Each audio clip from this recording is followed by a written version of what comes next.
Hello everyone, this is Miss Risa Kamahalan Ubak. Isa po akong OFW dito sa bansang Kuwait since 2015 at currently nag-aaral po ako dito sa ICSA through the partnership of CAP College Foundation, taking up AB Psychology. Before my journey starts here at ICSA, let me share with you how I found EXA. Way back 2018, I saw a shared post from an FB friend of mine tungkol sa ICSA at yung mga kurso na ino-offer nila. So, nagkaroon po ako na interest at tinignan ko yung page nila. And I found out, ang dami pala nilang courses na ino-offered.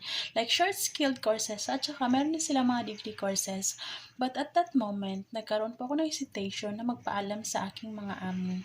Until such time, nagkaroon po ako ng pinagdadaanan sa buhay. I was at the lowest part of my life. So, I decided to look for something that will be beneficial for me and my family in the future. Nagpaalam po ako sa amo ko, year 2021, na mag-aral sa EXA.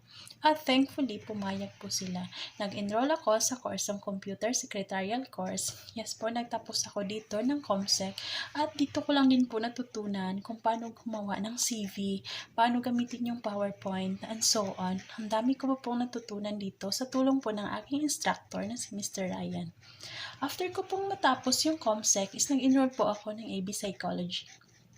Dito naman po sa AB Psychology is very challenging siya at saka napakahirap kasi self-study siya. So, andyan po si Miss Bads para po i-guide kami sa aming mga modules, paano siya sagutan at i-motivate ang bawat isa sa amin. Lagi po siyang nandyan para sa amin at thankful po kami sa kanya kasi napaka-approachable niya po at napakabait. While studying AB Psychology, I received a voucher from my former instructor, a 30 KD discount from any different short-skilled courses.